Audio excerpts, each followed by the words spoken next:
Ahojte, vítajte v mojej dielničke, ja sa volám Anička a dnes by som vám rada ukázala, ako na konzistentnú priadzu. Ja som v minulom videu hovorila, že by som chcela robiť video o ultratenkých priadzach, ale na to ešte nemám úplne všetky veci zohnané, takže som sa rozhodla, že to trošku zmením, lebo som začala robiť sveter. Ale najskôr by som sa vám chcela pochváliť, lebo ja som dokončila tento bolérko na diskokal. Nie je až také dlhé, ako podľa návodu malo byť, ale to nevadí, myslím si, že to stále vyzerá fajn. Ups, som stále vysoká. A vzadu je také X-ko. Ups. A som s tým veľmi spokojná, veľmi sa z toho teším. Takže už mám svoj outfit na diskotéku, keď sa skončí diskokal. Moc sa teším. Dobre, a tak sa vráťme späť k tomu, o čom som chcela rozprávať. Ide o to, že som si uvedomila, že konzistentnosť priadze je jedna z prvých vecí, ktoré priadky riešia. Ja som nebola výnimkou. Mám tu taký moje staré pradienko, druhé v živote, čo som kedy robila. A vlastne aj táto šatka je súčasťou toho pradienka. Ja vám sem dám nejaké bližšie zábery. O čo ide, je, že ja keď som sa učila priasť, nadšená som bola, samozrejme, zobrala som celý ten česanec, ak bol, a začala som proste priasť na jedno spúšťacie vrtienko. A išla som proste, priadla som ako som vedela a potom na konci som si to celé previnula do takéhoto klopka, kde sa dá vyťahovať aj spredu, aj zozadu. A zistila som, že jeden koniec, ten starší, je výrazne hrubší ako ten, ktorý je najnovší. Čiže som sa výrazne zlepšila v pradení. Ale to nebolo vidno, pretože som tu vlastne tú priadzu, ktorá bola ako prvá urobená, som zakryla tou ďalšou a čiže postupne veľmi pomaličky sa tá priadza zužovala. Takže keď som to z toho robila nejakú pradienko, tak som sa rozhodla, že to rozdelím. Najprv rozdelila som to na takú tú priadzu, kde je tá tenká s hrubou spoločne. Z toho som ešte nič neurobila. Ešte nemám vôbec predstavu, možno sa k tomu raz dostanem. Ale sú tu vidno proste také kúsky. Neviem, skúsim to priblížiť.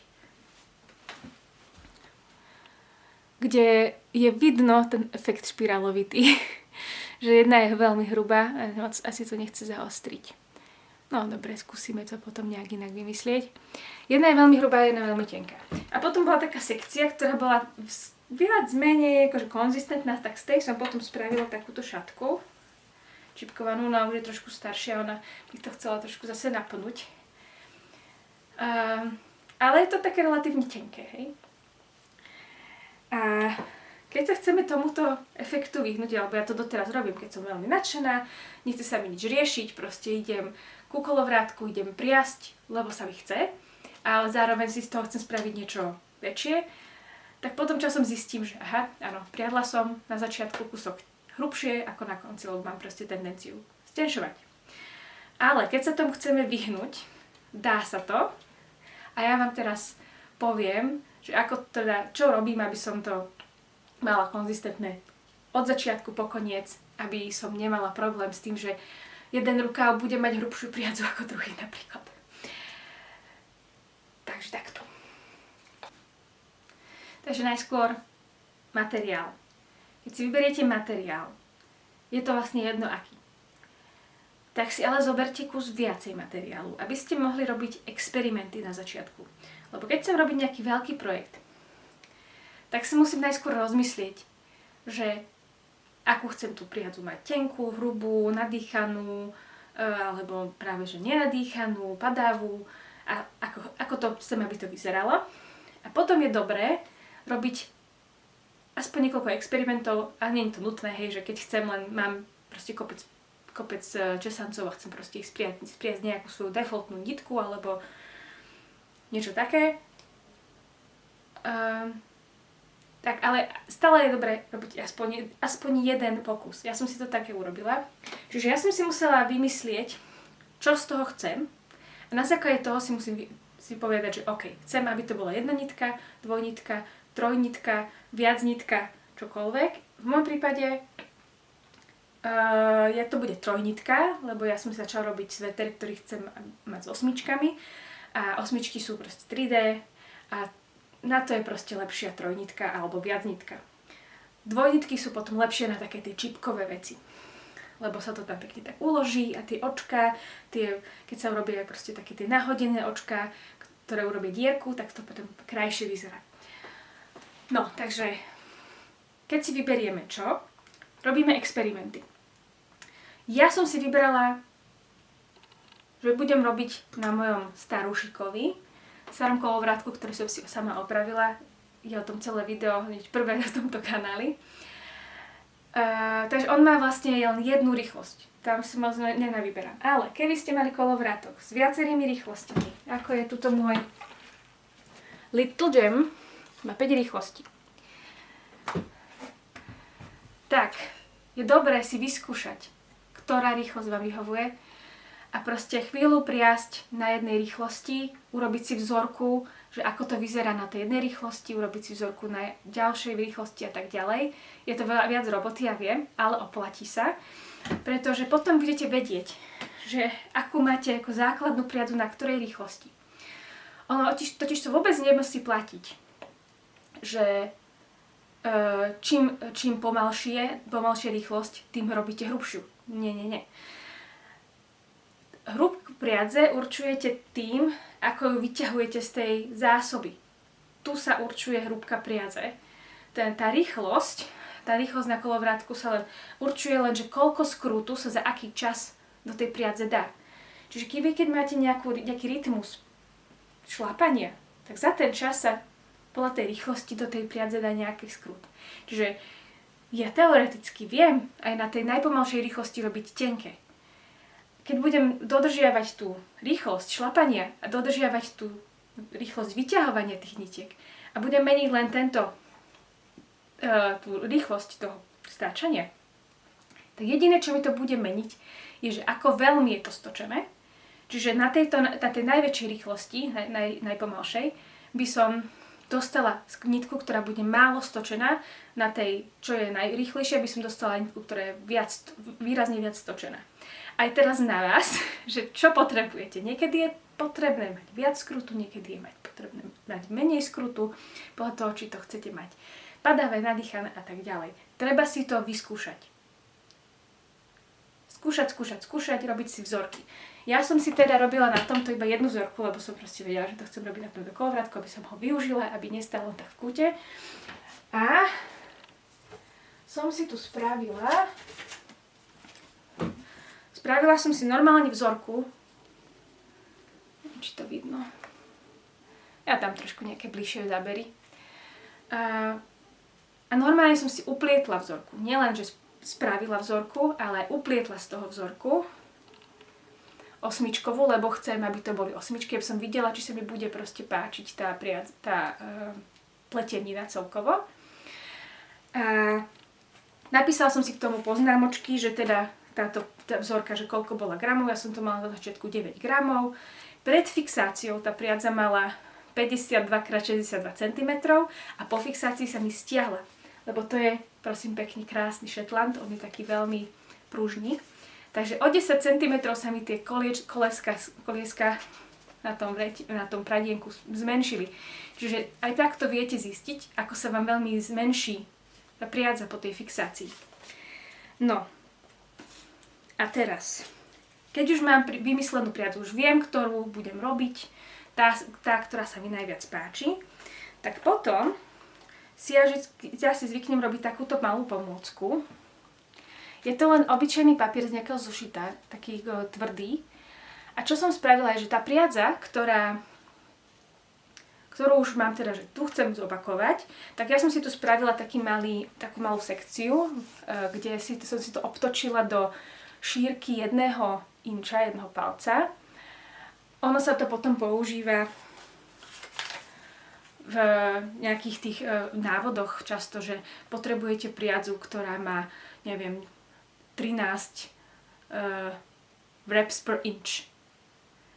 To je to VPI, wraps per inch. A tak, aby som vedela, že koľko mám zhruba wraps per inch. A potom tu mám vlastne dvakrát obtočené, že ako to vyzerá ako trojnitka. To je táto časť. A potom tu mám rozpletenú tú trojnitku do 3 jednonitiek, aby som si ja vedela kontrolovať priebežne, že akú mám tú hrúbku tej jednonitky. A potom pri tom súkaní zase budem používať toto. Čiže keď zosúkavam, aby som vedela, aký to má mať skrut. Aby som vedela zopakovať presne to, čo mám tu. A treba to proste robiť priebežne. Každých, neviem, pol hodinu, vyskúšať si. Ono to nikdy nebude 100% konzistentné. Sme ľudia. A ani stroje to nedávajú úplne 100% konzistentne. Ale toto vám zaručí, že aspoň to nebude veľmi výrazný posun. A v pletení sa to stratí. Akože ja som si myslela, že aký veľký rozdiel som mala pri niektorých priadzach. Keď som to uplietla, tak som nevedela akože vôbec rozdiel. Takže netreba sa bať. Ja ešte som zabudla vlastne. K tomuto si treba napísať všetky možné informácie,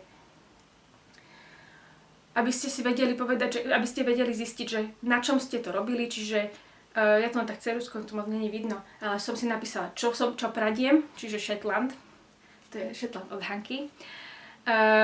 Teraz, že to bude na 8-čkový sveter, trojnitka. Veľkosť ihlic, ktoré som použila na tú vzorku, to je 4 mm. Že som to priadla na tomto starúšikovi. A ešte čo tam treba napísať. Ak máte nejaký iný prevod, na čom ste pradli a na ktorom prevode, keby náhodou, ja ešte to som vlastne chcela povedať. Keď si vyberáte rýchlosti, tak si vždy tú priadzu robiť tak akože pohodovo, aby ste nemali, že ok, teraz musím tak super rýchlo šlapať, aby mi to vyšlo, alebo super pomaly šlapať, aby mi to vyšlo. Nie, že tak akurát, ako pre vás je dobre šlapať, aby vyťahovať, aby vám to proste tá priadza vyšla tak, jak chcete. Lebo potom, lebo budete vždycky sklzať do toho svojho zaužívaného tempa. Takže to tempo treba proste využiť, že to je vaše tempo a proste nebrániť sa tomu a proste vybrať si tú rýchlosť tak, aby ste mohli využiť to tempo, ktoré máte. Ale keby náhodou to nevyšlo, že proste potrebujete nutne špeciálne šlapať, tak si to tiež napíšte do toho papierika, aby ste vedeli to zopakovať.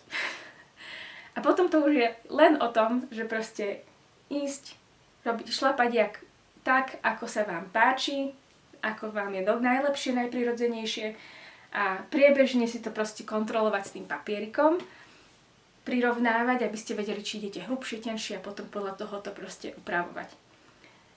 Takže, a to je celé.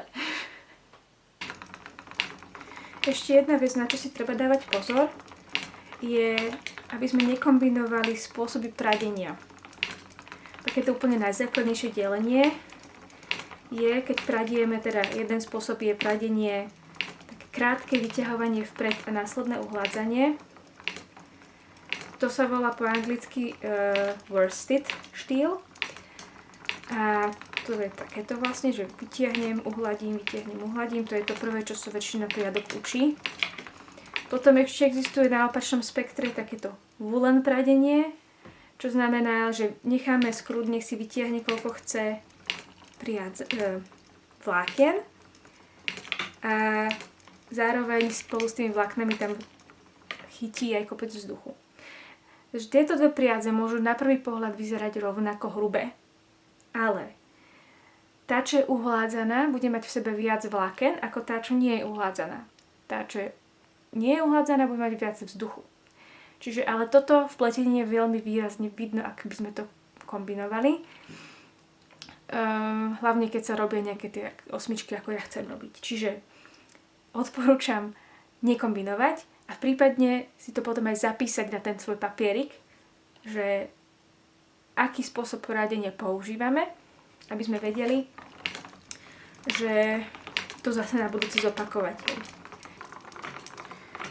Ešte vám chcem ukázať, že ako si to teda priebežne kontrolujem. Čiže ja pradiem, snažím sa priesť konzistentne tak, ako si pamätám, ale po nejakom čase, po pár nejakých minútach, neviem, povedzme pol hodine, si poviem, že OK, radšej si to skontrolujem, takže zoberiem si svoju pomôcku a teraz si takto priložím. A zistujem, že je to dobré. Je to dobré, stále idem zhruba rovnako na hrubo a teraz zase idem ďalej. Keby sa mi náhodou podarilo, hej, že idem trošku hlubšie,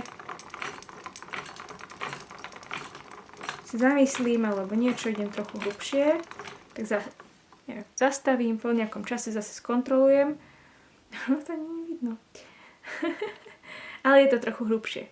Je to trošku hrubšie, takže ak tá sekcia, ako tu teraz som si spravila, nie je až tak výrazne dlhá, tak ja to môžem skrátiť. Teda môžem to trošku odtočiť, predĺžiť, ono sa to potom roztiahne na väčšiu vzdialenosť, čím sa to vlastne stenší. Tak, trošku to asi viac zatočíme. No a môžeme pokračovať trošičku tenšie, aby sme mali stále rovnakú hrúbku. Tak. Ešte môžem povedať niečo k tomu začiatku, že aby ste si nemuseli robiť milión rôznych malých vzoriek. Dá sa to trošku rýchlejšie zúžiť. Čiže keď viete, že chcete robiť, možno poznáte také tie pojmy, v angličtine sú tie hrúbky, volajú nejak napríklad, že fingering, sport, decay a podobne. Ja sa tam teda vôbec nevyznám, ale niekedy tie návody, keď chcete nejaký konkrétny návod robiť, tak tam vám povedia, že chceme robiť priadzu, ktorá je hrúbky fingering, hej. Tak je dobré mať nejakú takúto pomôcku, ja som si to teda stiahla na internete, zaplatila som si to, myslím, že úplne zadarmo.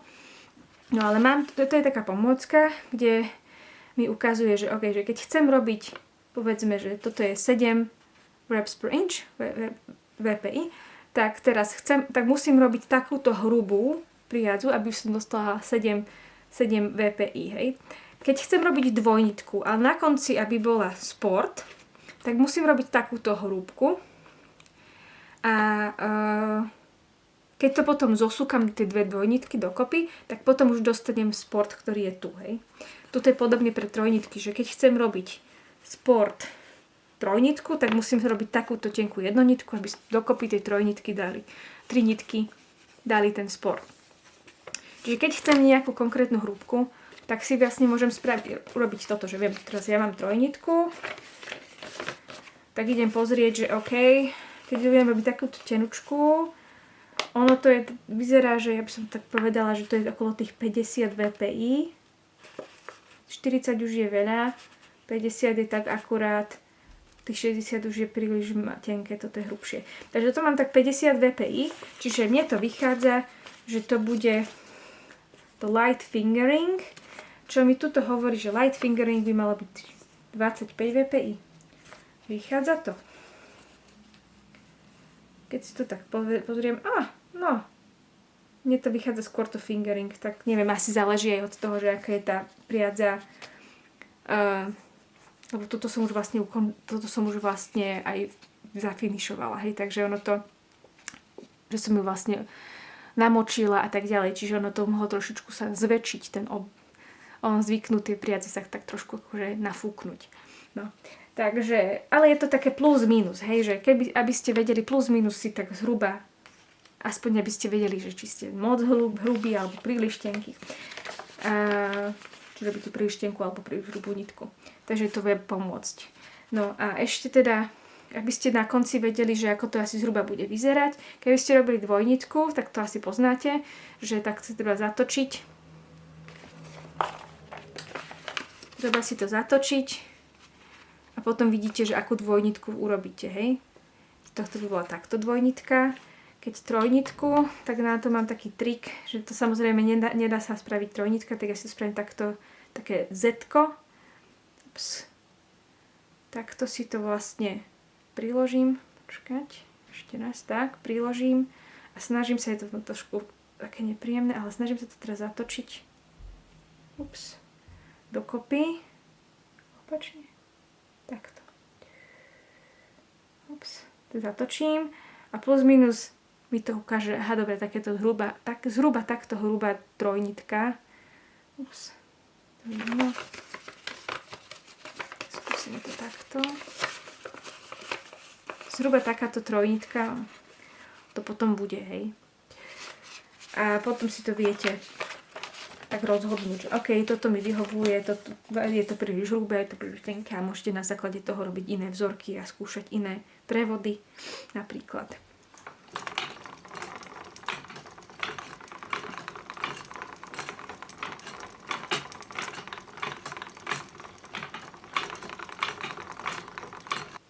Tak ja dúfam, že vám toto moje video pomohlo robiť konzistentné priadze a ďalšie video dúfam teda už bude o tých tenkých priadzach a ako si pomôcť, aby sa nám dobre robila tenká priadza. Takže vidíme sa na budúce a ďakujem za pozornosť. Čaute.